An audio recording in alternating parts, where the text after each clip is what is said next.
Viking Cat. He's bringing his lovely undead resurgent, El Scythe, Foe Seeker, Arcane Conduit, Raise Dead, Invocation Heck, The Hunger, Curse of the Undeath, and Swarm of Flies. So nice alphabet soup on him.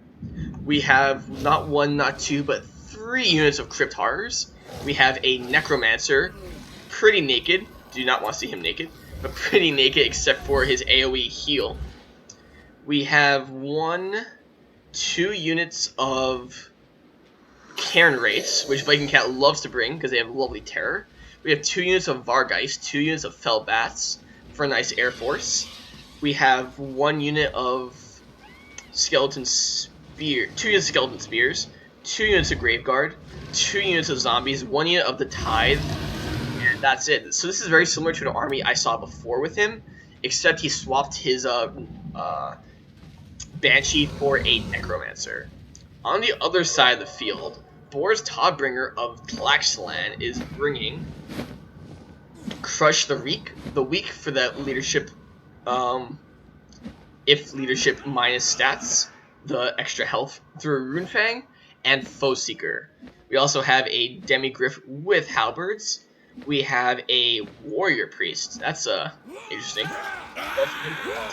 With his AoE Benediction for +8 leadership. We have not 1, not 2, but 4 Spearmen.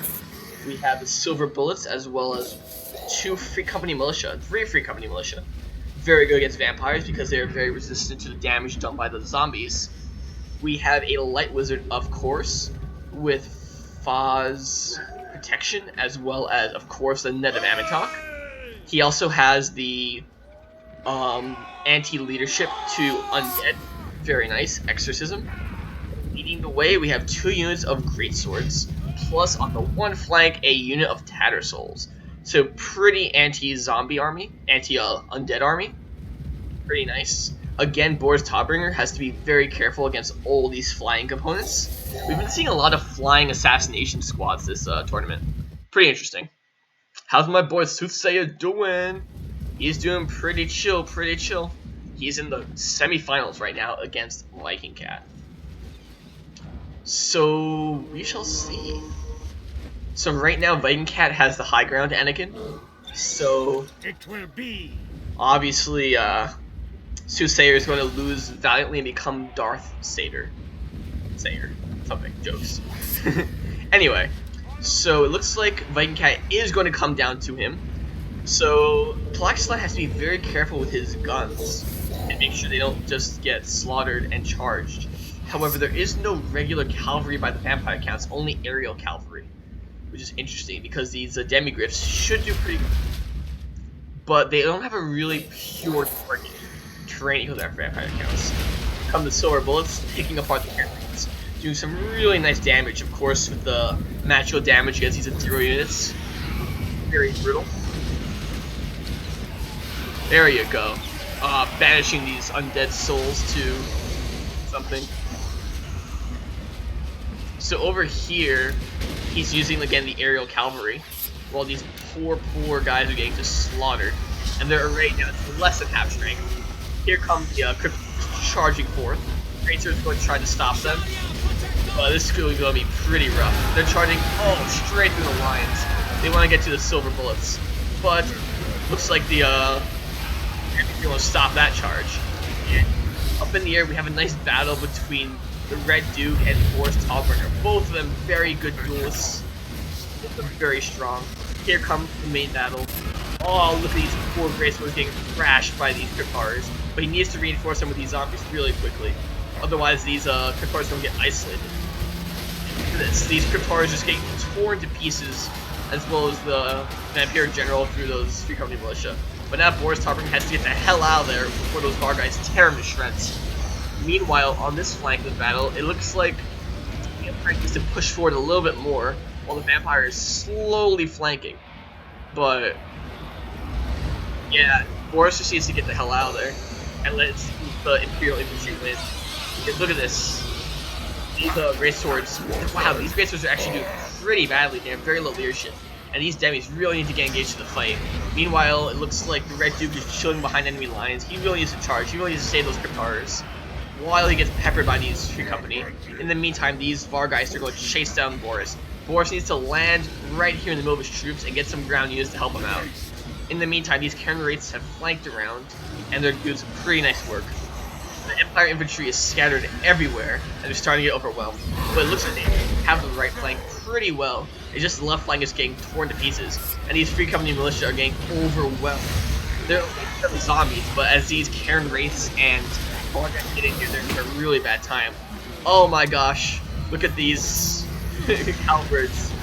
They want to kill that Vargeist, Necro, but they just can't.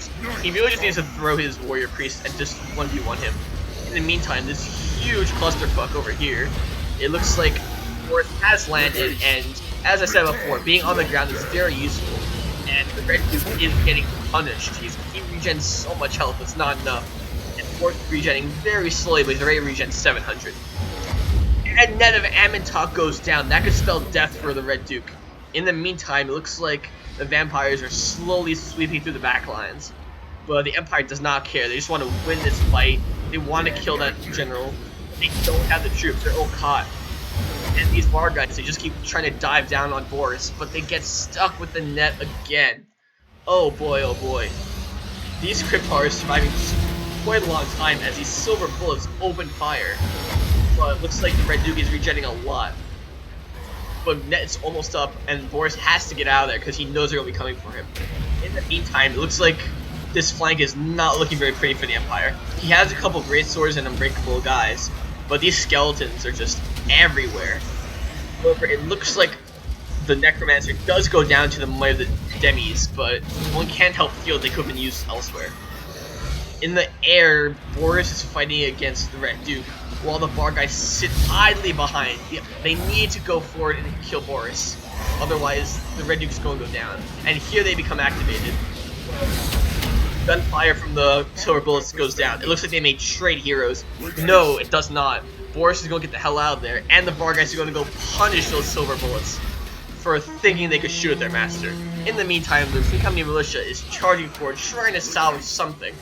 But in the meantime, these poor spears are getting their limbs chopped up by these spooky, scary ghosts. However, it looks like the monsters of the vampires are starting to lose steam, and they're starting to disintegrate. In the meantime, Boris looks like he's having a very, very bad day. However, the Red Duke is trying to run away and heal, but because of that leadership, he's going to just slowly disintegrate away. So can Boris survive long enough for the Vampire Lord to crumble? We shall see. Oh, and Net of Ammontok goes down, saving the Red Duke, letting him run away, letting him regroup. That's very clutch, just out of range, just in range. In the meantime, however, this is not the end of the problems, even if it goes down. Oh, and he regrouped. He's not going to disintegrate, even with 100 health points. Meanwhile, the zombies are just able to push forwards. Like, these poor flagellates are holding out the best they can, but there's just so many undead. In the meantime, these Free Company militia are doing what they were born to do. Stick around, shoot zombies who are trying to melee them. Boom, yeah, kick those zombies away. I love how they can lose their heads. In the meantime, this Light Wizard needs to engage and help out. And Boris, as he does, running away. But these silver bullets, as they're about to take charge, get just absolutely thrashed by these Mohawk-wearing zombie flying guys. Boris comes to the rescue, but I don't know if it's going to be enough. In the meantime, these Free Company militia are just going to gun down these zombies, which is actually pretty good. The Empire is coming back. The Empire strikes back, one could say. And these demis, they're still alive. They were absent for most of the battle. But this looks like they could be very, very useful here in the late game. However, these Cairn Wraiths of Viking Cat, still very high health. But here comes Boris charging into these Graveguard. This is exactly what he wants. High armor, low damage guys. That's exactly what a monstrous amount wants to kill. In the meantime, these skeleton spears are getting just thrashed by the warrior priest and his men. These greatswords have done a lot of damage. I don't know what my co-caster is doing, but he's enjoying it. Oh my gosh, these silver bullets, 21 of them left. They're going to engage and just butcher. Oh no, they won't. They're going to rout from here. Here comes Boris getting reinforced with his friends. against these bar guys who are going to go down to those halberds. Very strong. And there it goes. This is looking very, very nice for the Empire. Where is... And wait, here comes the Red Duke again. He's back for blood. He really needs to do something. But I don't know what else he can do at this late stage of the game. Boris immediately sees him and makes a beeline towards him. He will not let him go. Will he maybe take a stop to damage some of these guys on the ground? Nope. However, in lovely double file, very organized, here comes the demis. Oof. Brutal. In the meantime, these cannon wraiths are running to that big major engagement, while the rest of these guns try to go. Oof, and it looks like the Vampire Lord goes down. That will end the battle. Fantastic battle. Wow.